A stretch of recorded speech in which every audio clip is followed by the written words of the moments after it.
ella fue sacada entre los esclavos. Tus siervos y doncellas la prepararon.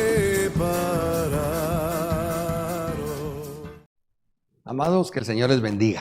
Quiero contarles que tengo el privilegio nuevamente de poder llegar hasta sus hogares a través de las plataformas que el Señor le ha concedido a nuestro amado apóstol Sergio para poder compartir algunos pensamientos en base a la palabra del Señor.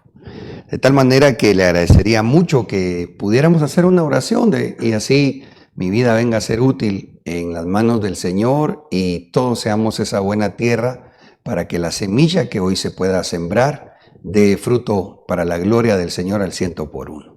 Padre, muchas gracias, Señor, por permitirme este tiempo y el poder en tu nombre llevar el mensaje que creemos ha brotado de tu buen corazón. Te pido, Señor, que nos des un espíritu de revelación, de sabiduría, que haya gracia, Señor, sobre mi vida y que aún, Señor, todos los medios técnicos funcionen de la manera adecuada para poder llevar este buen mensaje en tu nombre. Gracias, Señor Jesús. Amén y amén. Quisiera comentarles que en esta ocasión me gustaría abordar una tercera parte del tema que le hemos llamado la transformación. Y es que definitivamente, conforme lo que pues nuestro apóstol nos viene enseñando en muchas prédicas, yo diría que casi que en todas, y especialmente en el programa del reloj de Dios, notamos día a día cómo la venida del Señor se está acercando más y más. De tal manera que nuestra transformación definitivamente necesitamos, hermano, que con el favor del Espíritu Santo también se apresure, para que cuando nuestro Señor Jesucristo vuelva, nosotros estemos listos para irnos con Él. En ese orden de ideas, el texto base para el desarrollo del presente tema vendría a ser 1 Corintios 15, 52. En un momento, en un abrir y cerrar de ojos, a la final trompeta, porque se tocará la trompeta y los muertos serán resucitados incorruptibles y nosotros seremos transformados. Ojo con esto, le recuerdo, la final trompeta es la que tocará el Espíritu Santo. El Padre ya tocó su trompeta allá en el monte Sinaí. Recordará usted que en la primera parte leíamos de hecho el texto y compartíamos algo de Éxodo 19, 10, 11 y 16. El Hijo también ya sonó su trompeta. Según miramos la figura en Levítico 25, 8 y 9, cuando en el tiempo del jubileo se sonaba el shofar y entonces se proclamaba perdón de deudas, libertad al cautivo, libertad de prisioneros, y que es lo que el Señor Jesucristo anunció, según lo describe la palabra en el capítulo 4 del libro de Lucas y versículo 18 y en el contexto del mismo. Pero ahora el Espíritu Santo ha de sonar su trompeta, según 1 Tesalonicenses 4:16, que contextualizando y enlazando lo que leíamos de 1 Corintios 15:52, notamos entonces que es la trompeta sonada por Dios. Leamos 1 Tesalonicenses 4:16. Porque el Señor mismo descenderá del cielo con aclamación, con voz de arcángel y con trompeta de Dios. Aquí está, mire, con trompeta de Dios. Y los muertos en Cristo resucitarán primero. Luego nosotros, los que vivimos y habremos quedado, seremos arrebatados juntamente con ellos en las nubes, para el encuentro con el Señor en el aire, y así estaremos siempre con el Señor. Esto es muy importante, mis amados, tenerlo presente en nuestro caminar cristiano, porque incluso algunos hermanos, y quizá muchos de ellos, pues no con una mala intención, consideran que la final trompeta, que dice 1 Corintios 15:52, es la séptima trompeta que tocan los ángeles, aquellos que describe el libro de Apocalipsis. Pero no es así, porque Primera de Tesalonicenses dice puntualmente que es trompeta de Dios. En ese orden de ideas, nosotros comprendemos, por tanto, que según dice acá en 1 Corintios 15, 52, y en esto que estamos leyendo, nosotros vamos a ser transformados, que vendría a ser el trabajo del Padre en nuestro cuerpo. Ya miraremos incluso algunos textos más adelante, en donde claramente dice la Biblia que nuestro cuerpo, que es corruptible, que es mortal, tiene que ser transformado en uno incorruptible y por lo tanto uno inmortal. Asociamos un ejemplo, ¿verdad?, en cuanto a lo físico. Cuando un astronauta sale de nuestra atmósfera cercana, ¿verdad?, de acá de la Tierra, y llega a los espacios celestes, con este cuerpo que tenemos, no podría estar ahí sin un traje especial y espacial. Claro, a nosotros no se nos va a poner un traje de ese tipo, porque ese también es corruptible. A nosotros el Padre nos está preparando nuestra morada eterna. Él nos va a transformar dándonos un cuerpo de luz, que por cierto, si el tiempo nos da, vamos a platicar un poquitito de cómo era el cuerpo del hombre cuando el Señor lo hizo y antes de caer en pecado no era corrupto, no era corruptible. Ok, pero trataré entonces de no adelantarme en ese orden de ideas. Cuando nosotros miramos la gráfica, el pergamino que pues nos describe el libro de Apocalipsis, nos encontramos que los 7 sellos, según la enseñanza apostólica, ya fueron abiertos.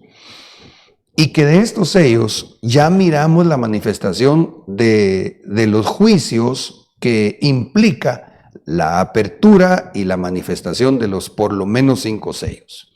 A su vez, también hemos sido enseñados apostólicamente que las trompetas ya están sonando y que los juicios de por lo menos la primera, segunda y tercera trompeta ya se están manifestando en la tierra.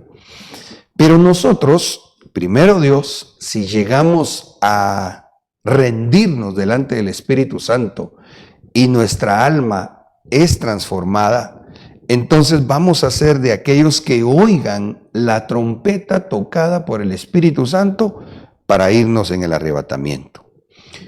En ese trazo de tiempo final vendría a ser un momento de cuando suene la cuarta trompeta y antes que suene la quinta trompeta. En ese momento seremos llevados al Bemá. Ahí se dará primero Dios el galardón para poder irnos en el arrebatamiento. Muy bien. Ahora bien, en 1 Corintios 15:50 dice la Escritura, y esto digo, hermanos, que la carne y la sangre no pueden heredar el reino de Dios, ni lo que se corrompe hereda lo incorruptible. He aquí os digo un misterio, no todos dormiremos, pero todos seremos transformados. En un momento, en un abrir y cerrar de ojos, a la final trompeta, la que es tocada por el Espíritu Santo, porque se tocará la trompeta y los muertos serán resucitados incorruptibles y nosotros seremos transformados. Porque es necesario que esto corruptible se vista de incorrupción y esto mortal se vista de inmortalidad. Entonces acá, interesantemente, no sé si usted pudo escuchar las partes anteriores del tema, mirábamos que esta palabra transformados desde su etimología griega es alazo y se puede entender al español también como un hacer diferente. Nosotros los cristianos sería bueno que constantemente estemos viéndonos a sí mismos con esos ojos espirituales internos para darnos cuenta si le estamos permitiendo al Espíritu Santo trabajar en la transformación nuestra, en el alma, especialmente en este momento. Si nos vemos diferentes a como lo éramos sin Cristo. Significa también cambiar. La transformación ya la está trabajando el Espíritu Santo. Repito, el Señor Jesucristo hizo la obra en el Espíritu. El Espíritu Santo está haciendo la obra en nuestra alma. Y el Padre hará la transformación de nuestro cuerpo allá, cuando primero Dios se nos dé el galardón de recibir esa nueva vestidura en el bemá de Cristo para irnos eternamente con Él. En su raíz más profunda, halos, significa de otra manera. Nos vemos de otra manera, mis amados hermanos, o incluso dice acá que significa de otra parte. Espero que usted lo crea, pero nosotros no somos de esta tierra, nosotros somos de otra parte. Nosotros salimos de allá, de la casa del Padre, cuando preexistencialmente existíamos como espíritu.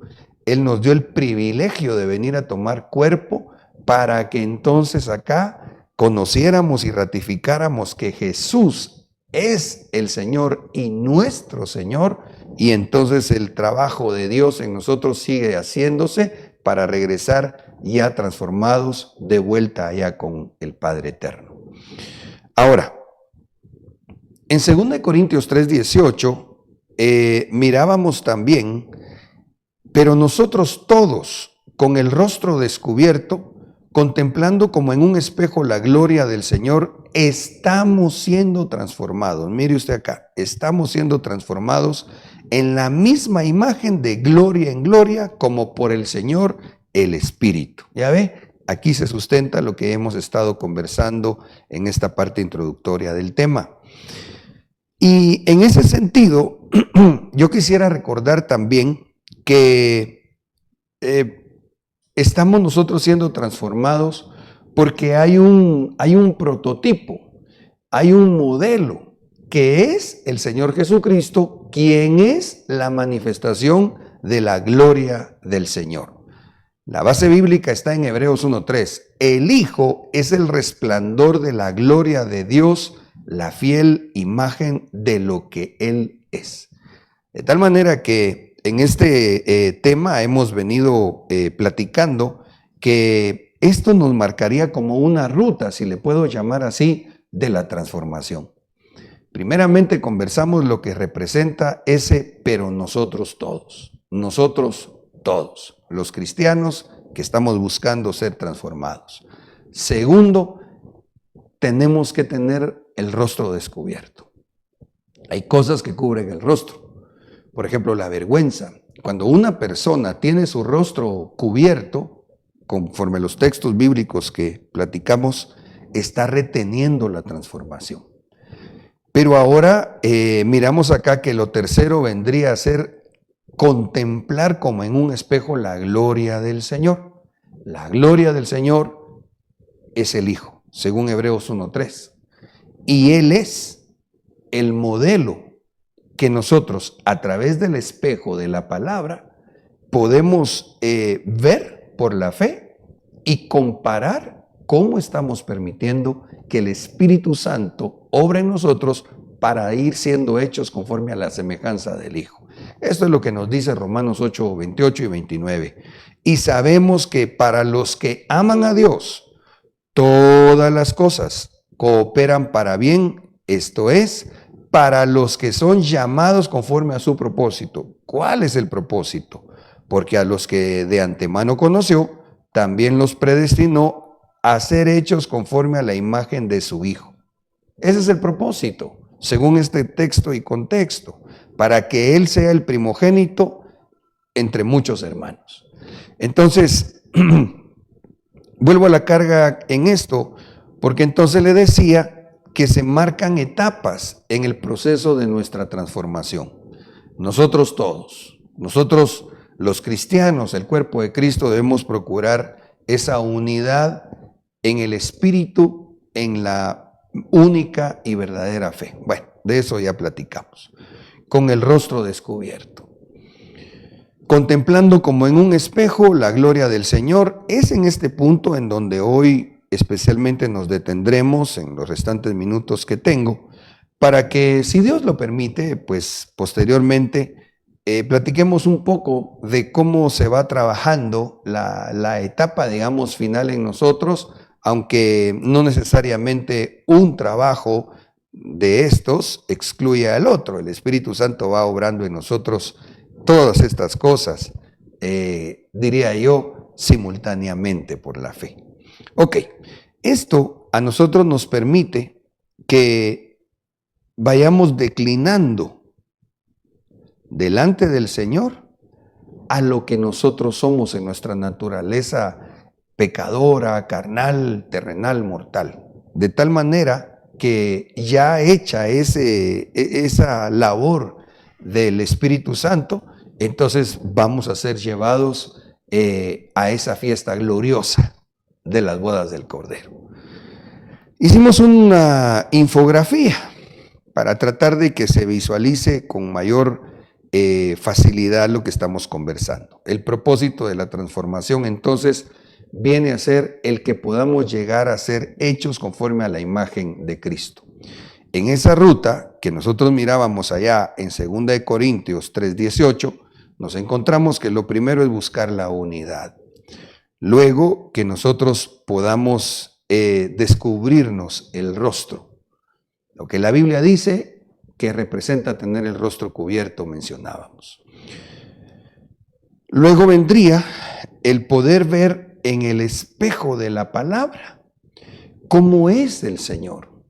Y por lo tanto, como es un espejo, compararnos, ver cuánto el Señor ya se está plasmando en nosotros y cuánto no, para que así podamos trabajar en esas áreas con el favor del Espíritu Santo. Y ya luego entonces, en ese trabajo transformador, ser llevados por el Espíritu Santo de gloria en gloria, y entonces así seremos hechos semejantes a Él para subir e irnos en el arrebatamiento. Muy bien. Me parece que ya hemos avanzado quizá, casi la tercera parte del tiempo, pero vamos a ver hasta dónde podremos llegar. Entonces,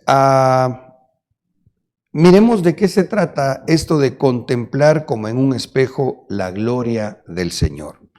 La Biblia dice allá en el libro de Hebreos 1:3 que el Hijo es el resplandor de la gloria de Dios, la fiel imagen de lo que Él es. Entonces, necesitamos contemplar como en un espejo al Hijo, que ya explicamos por qué es que cuando habla de la gloria del Señor es el Hijo.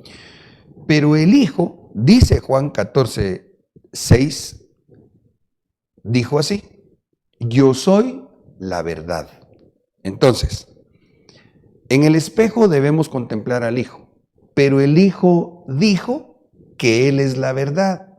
Y cuando vemos Juan 17:17, dice la Escritura: santifícalos en la verdad, tu palabra es verdad. Entonces, ¿qué necesitamos hacer para poder contemplar la gloria de Dios, que es el Hijo? Buscar en la palabra la descripción de nuestro modelo Jesucristo. Aleluya. De tal manera, y si me permite usted también, le quisiera dejar ahí puesto en pantalla otro texto en donde prácticamente el Hijo es la palabra. Dice Juan 1:1 en la versión Stendhal: en el principio ya era la palabra.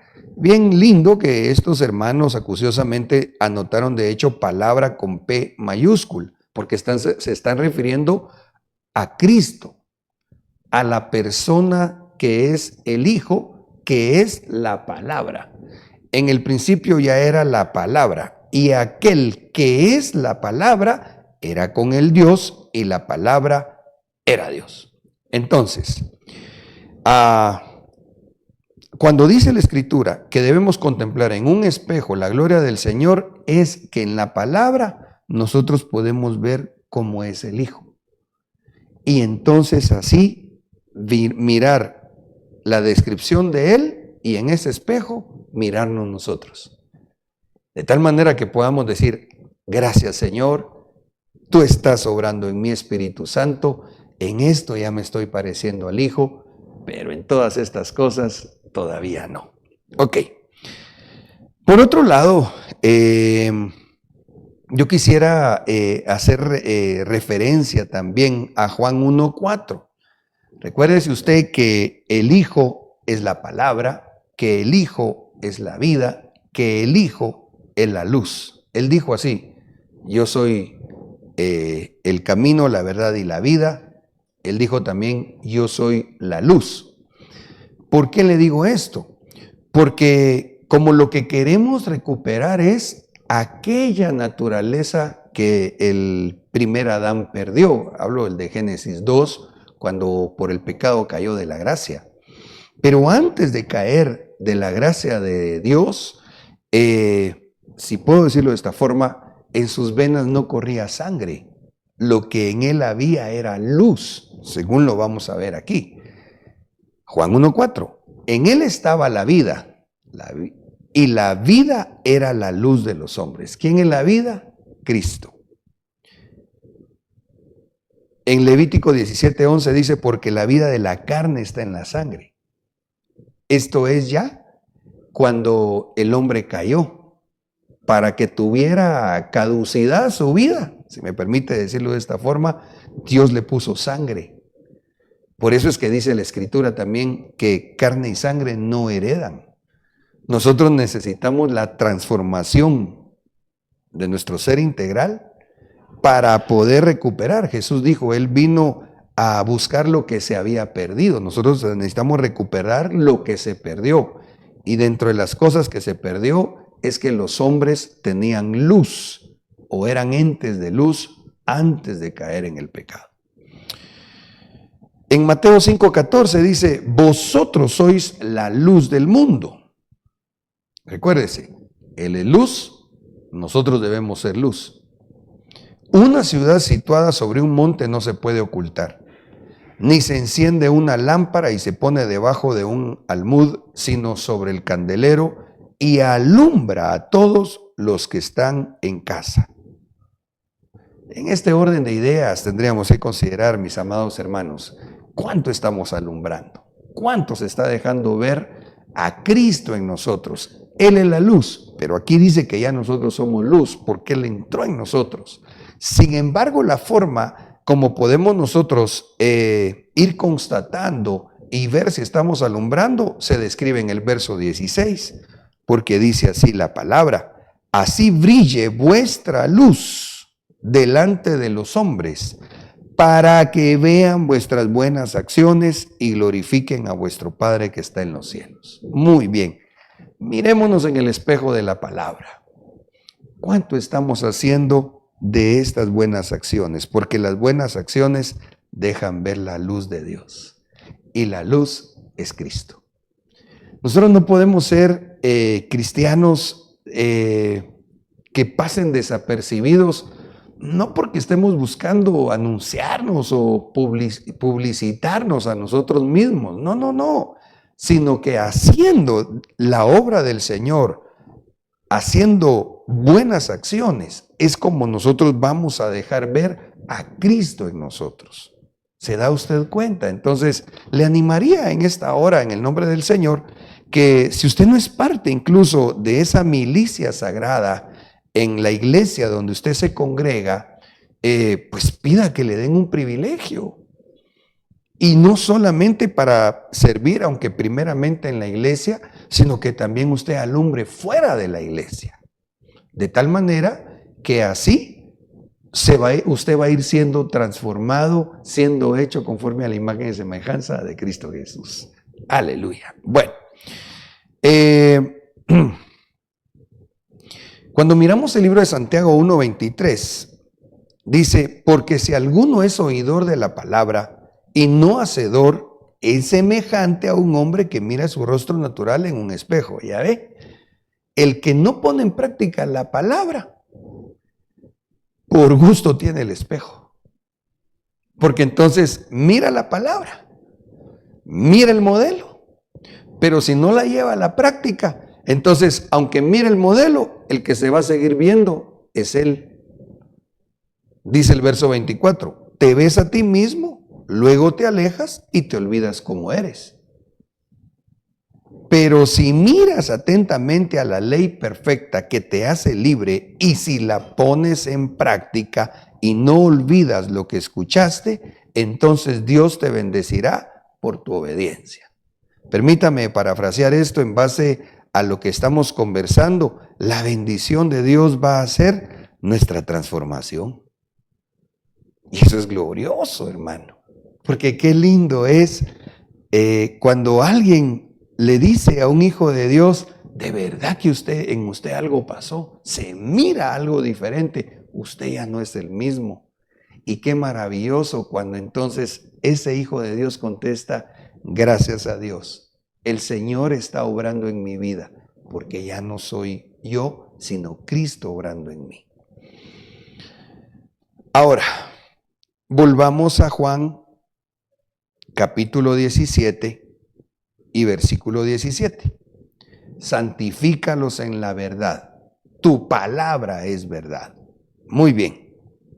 Recuérdese por favor que todo esto que conversamos acerca del espejo de la palabra es porque ahí miramos cómo es Cristo. Tu palabra es verdad. Pero Él dijo, yo soy la verdad. Entonces, cuando uno mira la palabra, esta viene a ser un espejo. En donde se nos dan las características de Cristo y que a su vez nosotros podemos irnos comparando. Vaya.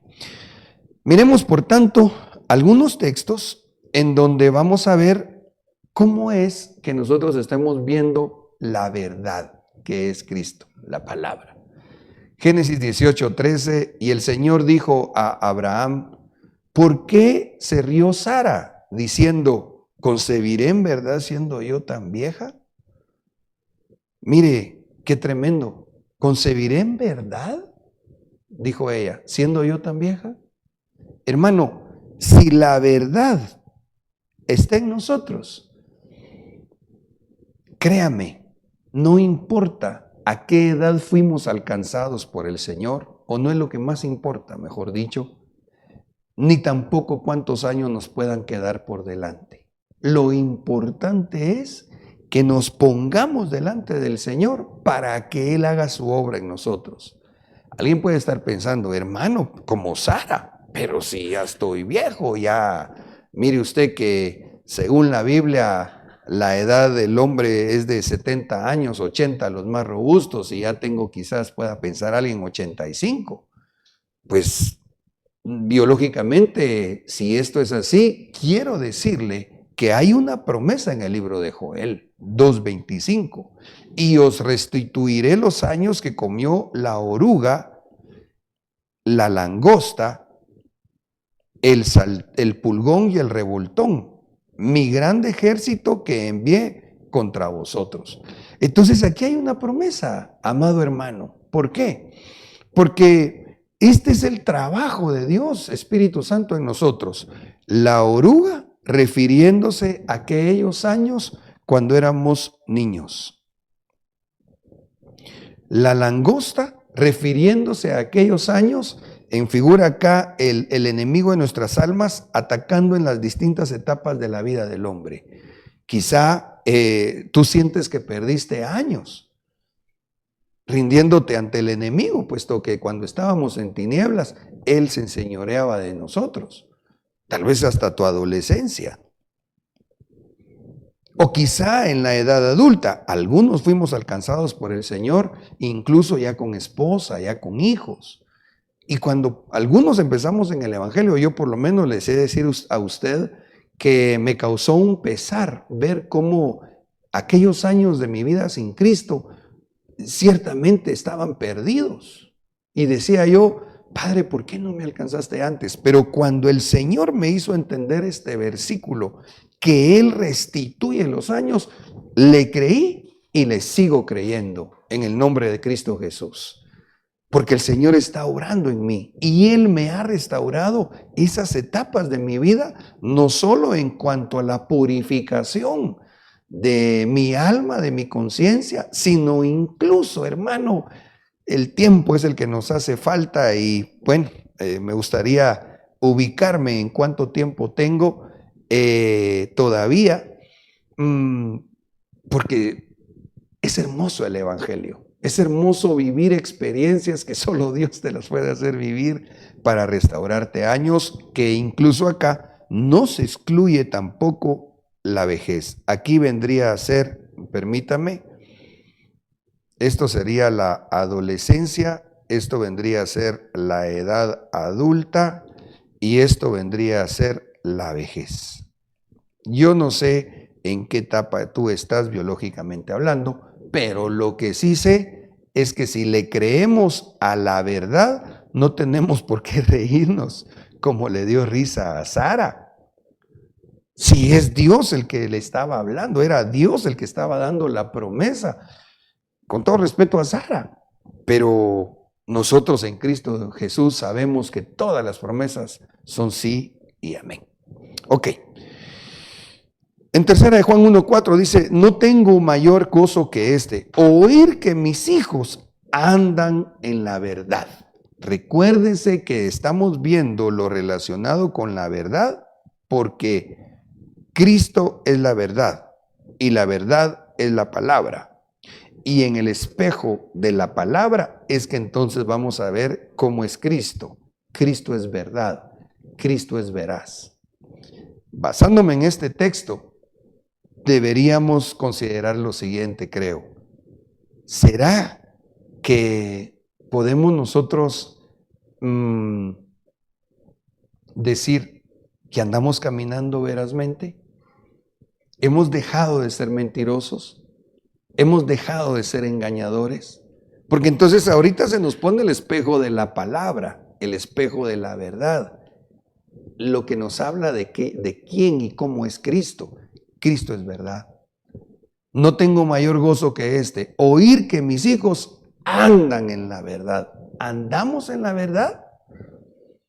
¿O esta es a veces dudosa o quizás en algunos casos no se puede sostener por una circunstancia X? Bueno, por eso el Señor nos está poniendo hoy el espejo de la palabra. Muy bien. Primera de Juan 2:21. No os he escrito porque ignoréis la verdad, sino porque la conocéis y porque ninguna mentira procede de la verdad. Esto se relaciona con lo que ya recientemente platicamos. Ninguna mentira procede de la verdad. Hermanos, en el nombre de Cristo Jesús, examinémonos delante del Señor Espíritu Santo. La palabra hoy se nos presenta como un espejo diciéndonos ninguna mentira procede de la verdad. Entonces, si nos hallamos faltos, pidámosle perdón al Señor y supliquémosle a Él, dame tu naturaleza. Él es veraz, Él es la verdad. Avancemos un poquito y perdón usted que estoy aquí un tanto con la inquietud del tiempo. ¿Me pueden informar, por favor, amados? Primera de Juan 5:6. Y el Espíritu es el que da testimonio, porque el Espíritu es la verdad. Entonces acá tendríamos que considerar si el Espíritu nos está guiando o todavía nos está guiando la carne. Recuérdese usted que carne y sangre no heredan. Recuérdese usted que el Espíritu es el que va a dar testimonio de si nosotros, permítame parafrasear este texto, estamos caminando en verdad. Si estamos caminando en verdad, ya no vamos a caminar conforme a la carne. Le pongo pie de imprenta. Lucas 5:17. Porque el deseo de la carne es contra el espíritu y el del espíritu es contra la carne, pues estos se oponen el uno al otro, de manera que no podéis hacer lo que deseáis. Verso 18 de Gálatas 5. Pero si sois guiados por el Espíritu, no estáis bajo la ley. y manifiestas son las obras de la carne. Entonces acá, recuérdese, en el espejo de la palabra se nos dice que el Espíritu es el que da testimonio porque el Espíritu es la verdad. Ok, si el Espíritu nos da testimonio a nosotros en este momento, por ejemplo, de cómo caminamos, vamos a ver en el siguiente listado de 18 cosas que son obras de la carne, que ya no estamos cayendo en ellas. Pero si ahora que lo vamos a leer, hallamos alguna de estas situaciones que todavía nos afectan, mi amado, necesitamos pedir al Espíritu Santo que quite de nosotros esas conductas que no son conforme al Espíritu de la verdad.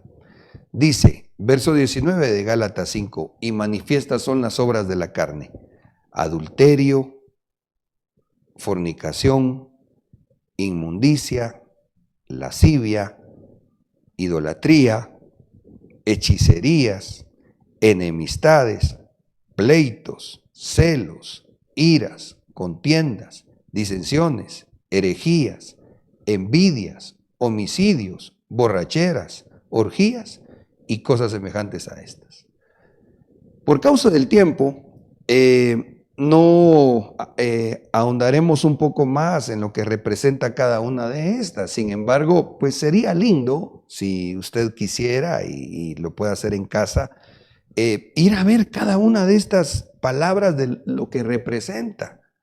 Y por supuesto, escudriñarnos si no estamos cayendo en algo que ahí se describe.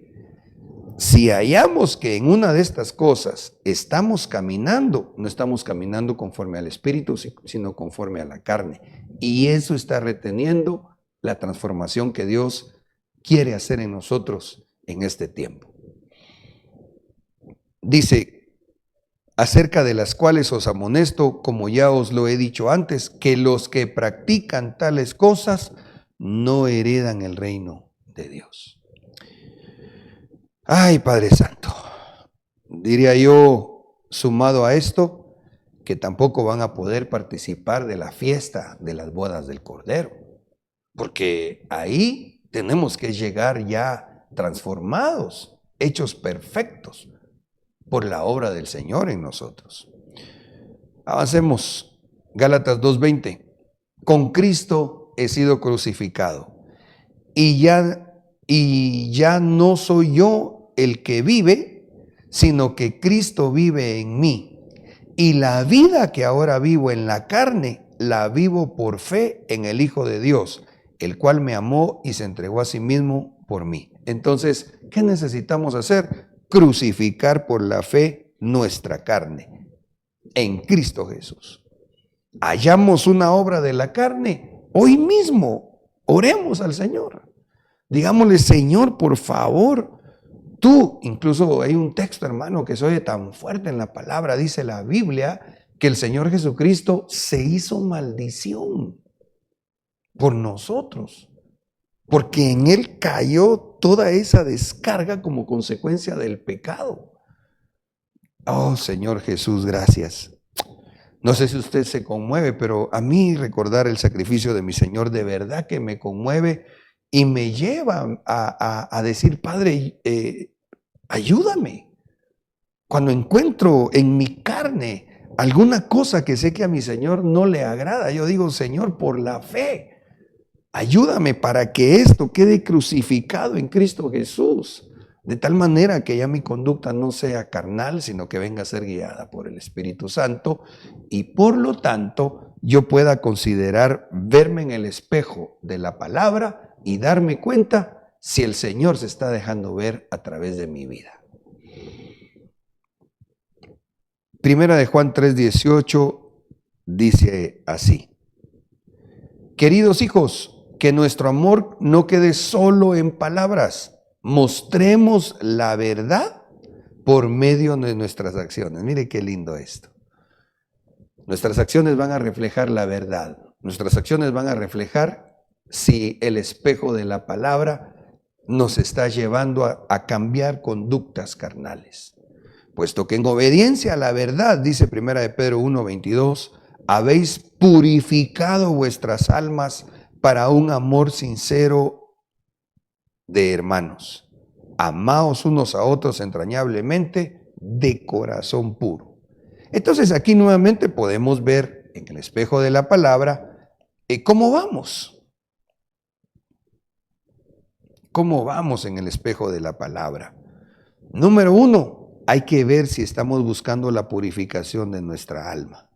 Hemos sido enseñados que ese trabajo de purificación, el Señor lo hace dándonos varias herramientas. Por ejemplo, lo primero debería de ser el bautismo en agua, por lo cual se purifica la conciencia.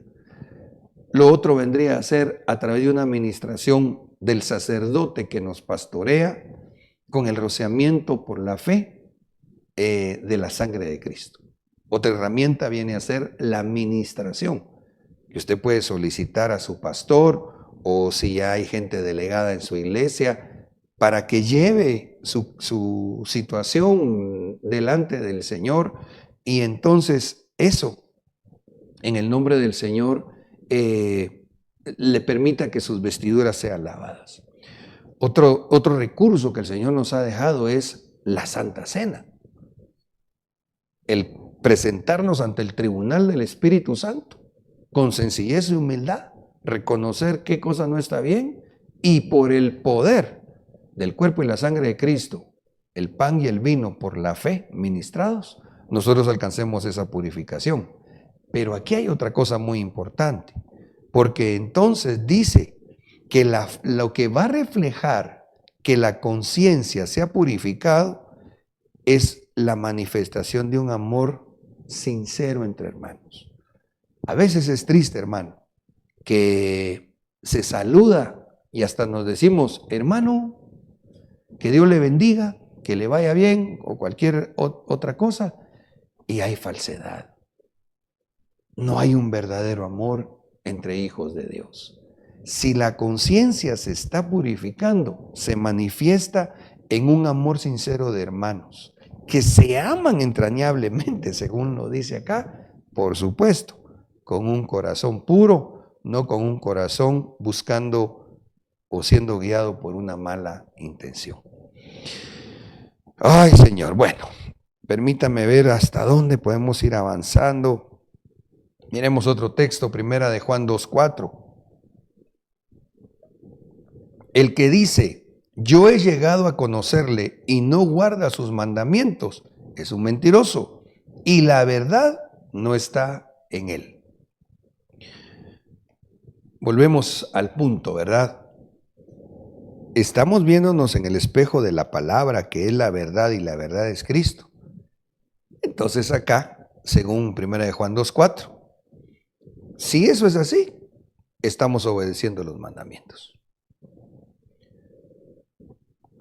No basta con decir que uno ama a Dios. Está bien confesarlo, está bien si usted quiere hasta cantarlo.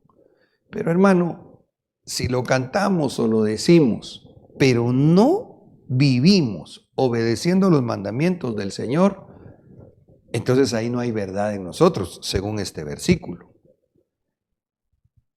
El que dice yo he llegado a conocerle y no guarda sus mandamientos, es un mentiroso y la verdad no está en él. En otras palabras, no se está haciendo semejante a Cristo. Cristo no se está viendo en él. ¿Por qué? Porque no obedece los mandamientos del Señor. Sin embargo, pues bendito el Señor, todavía hay tiempo, mis amados, para que nosotros podamos presentarnos delante de nuestro Dios y le ayudemos y le pidamos su ayuda para que en el nombre de Jesús seamos más dóciles al mensaje de la palabra y a llevarla a la práctica. Efesios 6:14 dice, estad pues firmes, ceñida vuestra cintura con la verdad. Fíjese que hace años el Señor a mí, cuando me permitía entender un poco este versículo, pedí en la iglesia que pastoreo al área de niños si tenían algún muñequito a mano, algún peluche de esos que son como muy blandos. para explicar esto. Bueno, yo así lo entendí mejor y por eso se lo quiero contar brevemente. Porque entonces fíjese usted que el muñequito, digamos que estaba así, dobladito. Y cuando uno le agarraba por la espalda y le jalaba los lomos al peluche, el muñequito se levantaba. Entonces yo le decía a los hermanos, cuando nuestros lomos, cuando nosotros estamos ciñéndonos de la verdad, vamos a poder caminar. Nuestro apóstol estuvo predicando recientemente acerca del elegante caminar. Y yo creo que un cristiano, y no estoy hablando de caminar con altivez, ni orgullo, ni soberbia, pero un cristiano que tiene ceñidos sus lomos con la verdad, camina erguidamente. ¿Por qué? Porque no tiene algo que le puedan achacar, no tiene algo que le puedan tachar. Recuérdese que ese examen se lo hicieron al Cordero. Tenía que ser un Cordero sin tacha y sin mancha. Tenían que revisar en el Antiguo Testamento para el Cordero que iba a ser sacrificado, primero lo tenían que revisar los sacerdotes y ver que no tuviera defecto. Así hicieron con nuestro Señor Jesucristo cuando Él fue llevado ante los tribunales, si me permite decir así, distintos, y nadie le encontró tacha ni mancha a nuestro Señor. Pero ahora, viéndolo a Él en el espejo de la palabra, ¿cómo estamos nosotros? Si hemos ceñido nuestros lomos con la verdad, hermano, aunque la gente hable, aunque la gente diga, obviamente cosas que no son ciertas, vamos a poder caminar dignamente delante del Señor. Bueno, el tiempo se me está agotando. Yo quisiera ver en dónde podemos ir cerrando acá.